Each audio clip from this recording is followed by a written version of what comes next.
9 जून 2015 रात के 3 बज रहे हैं। म्यांमार के इस घने जंगल में अंधेरा छाया हुआ है और इसी अंधेरी रात में 70 से ज्यादा इंडियन स्पेशल फोर्स के कमांडो बिना किसी आवाज के जंगल के अंदर घुस रहे हैं।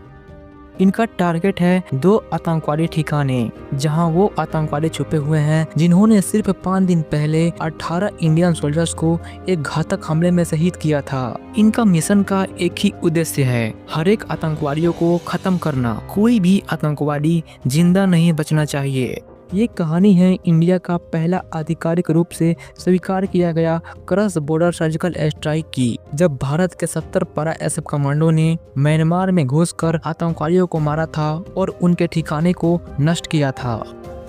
डीएमटी के इस एपिसोड में आपका एक बार फिर से स्वागत है। कहानी शुरू होती है 4 जून 2015 से। मणिपुर के चंडेल जिले में सुबह के लगभग 8 बज रहे हैं। 6 डोगरा रेजिमेंट का एक काफिला अपने डेली रूटीन पर निकलते हैं। 4 गाड़ियों में लगभग 46 जवान थे। ये काफिला चंडेल से टेंगनोपाल की तरफ जा रहा था। जंगल का एरिया था, दोनों तरफ घने पेड़ और एक नैरो रोड था, जहां आतंकवादी पहले से ही इस हमले को अंजाम देने के लिए तैयार थे। उन्होंने परफेक्ट जगह पे घात लगाया हुआ था। जैसे ही काफिला उस जगह पे आती है, एक जोर का ब्लास्ट होता है। काफिले की पहले गाड़ी हवा में उड़ गई और फिर आतंकवादियों ने चारों तरफ से आरपीजी और ऑटोमेटिक वेपन से फायरिंग शुरू कर दी। इस हमले में 18 भारतीय सोल्जर शहीद हो गए, जबकि 11 से ज़्यादा बहुत बुरी तरीके से जख्मी हुए। इस अटैक की जिम्मेदारी ली NSCN यानी national socialist council of Nagaland ने। साथ में KYKL और UNFL जैसे आतंकवादी संगठन भी इस ग्रुप में शामिल थे। इस हमले ने पूरे भारत को सदमे में डाल दिया। लोग सड़कों पे उतर आए और सोशल मीडिया पे इंडियन ये डिमांड कर रहे थे कि कैसे भी करके उन आतंकवादियों से बदला लिया जाए। और इस बार इंडिया ने भी मूड बना लिया था दुश्मन को उन्हीं के भाषा में जवाब देने का। 4 जून की शाम तक प्राइम मिनिस्टर नरेंद्र मोदी के पास पूरी रिपोर्ट पहुंच गई थी। National security advisor Ajit Doval personally इस सिचुएशन को मॉनिटर कर रहे थे। Army chief general Dalbir Singh Suhag ने प्लानिंग शुरू कर दी थी। अब सवाल ये था कि क्या करना है। आज से पहले जब भी ऐसे आतंकवादी अटैक होता था तो गवर्नमेंट कंडेम करती थी, कुछ स्टेटमेंट देती थी और मैटर धीरे धीरे ठंडा पड़ जाता था। लेकिन इस बार सिचुएशन डिफरेंट थी। पीएम मोदी ने साफ साफ बोला था, मुझे भाषण नहीं दुश्मनों को जवाब देना है। अजीत डोभाल ने मिलिट्री इंटेलिजेंस और रॉ को ऑर्डर दिया था कि अगले 48 घंटे में उन आतंकवादियों का एग्जैक्ट लोकेशन चाहिए और इंटेलिजेंस एजेंसीज ने अपना काम कर दिया। पता चला कि अटैक करने वाले आतंकवादियों ने म्यांमार बॉर्डर क्रॉस करके वापस अपने कैंप में छुप गए थे। 2 मेन कैंप आइडेंटिफाई हुए, दोनों म्यांमार के अंदर थे, इंडियन बॉर्डर से लगभग 3 किलोमीटर अंदर। अब सवाल था, क्या इंडिया दूसरे देश के इलाके में हमला कर सकता है? ये बहुत बड़ा डिसीजन था। इंटरनेशनल लॉ में इसे हॉट परस्यूट कहते हैं। अगर आतंकवादी पड़ोसी मुल्क में छुप जाए तो दूसरा देश अपना right to self defence use कर सकते हैं, लेकिन इंडिया ने कभी ऐसा ओपनली नहीं किया था। कैबिनेट कम्युनिटी ऑफ सिक्योरिटी की इमरजेंसी मीटिंग हुई और इस मीटिंग में एक्सटर्नल अफेयर्स मिनिस्ट्री को भी इन्वॉल्व किया गया। म्यांमार गवर्नमेंट को इस ऑपरेशन के बारे में बताना है या नहीं, ये भी डिस्कस होता है। फाइनली डिसीजन लिया गया और इस ऑपरेशन को ग्रीन सिग्नल मिल गई।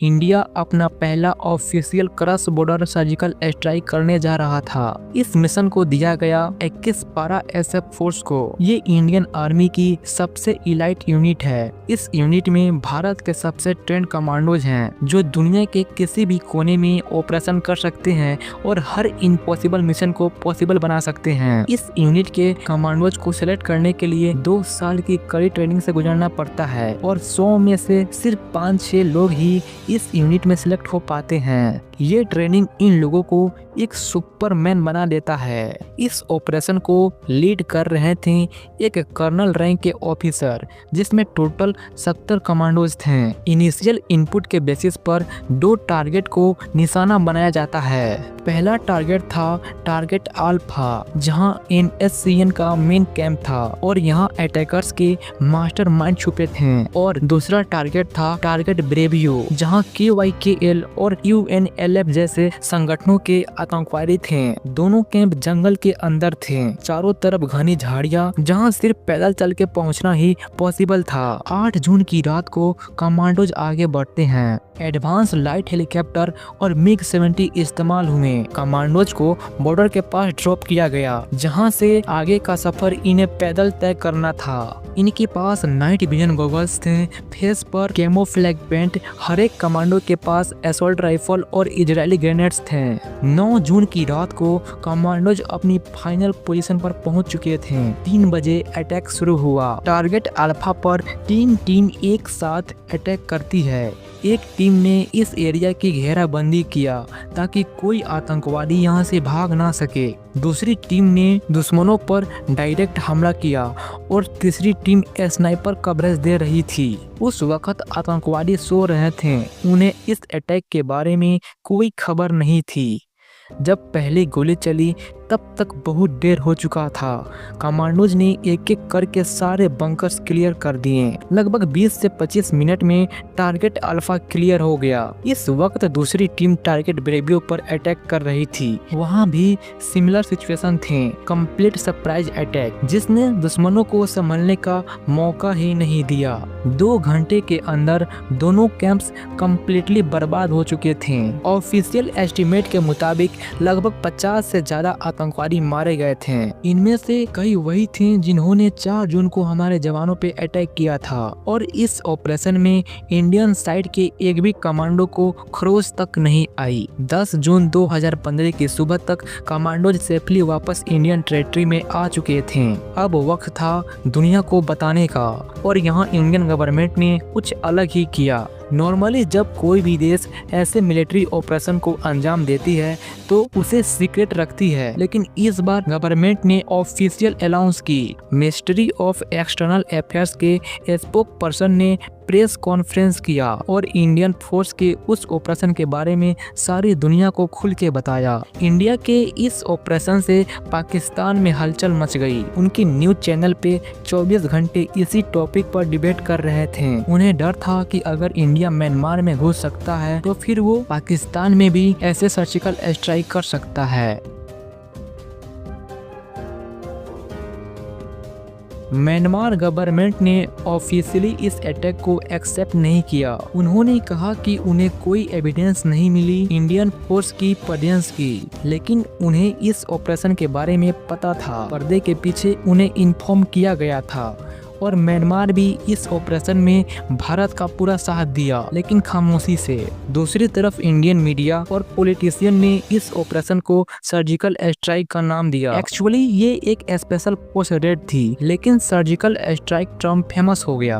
तो दोस्तों, ये थी 2015 की म्यांमार सर्जिकल स्ट्राइक की कंप्लीट कहानी। एक कहानी जिसमें 70 कमांडोज ने दूसरे देश में घुसकर बिना किसी नुकसान के 50 से ज्यादा आतंकवादियों को खत्म किया। एक कहानी जिसमें इंडिया ने दुनिया को दिखा दिया कि अब वो डिफेंसिव नहीं, ऑफेंसिव भी है। एक कहानी जिसमें इंडिया की मिलिट्री और डिप्लोमेटिक पॉलिसी को हमेशा के लिए चेंज कर दिया। 18 डोगरा जवानों की सेक्रीफाइस व्यर्थ नहीं गई। इस अटैक का बदला पूरे मान सम्मान के साथ वापस लिया गया। अगर ये वीडियो आपको अच्छी लगी हो तो एक लाइक कर देना और कमेंट में बताना कि अगला वीडियो किस टॉपिक पर होना चाहिए। मैं मिलता हूँ अगले वीडियो में। धन्यवाद।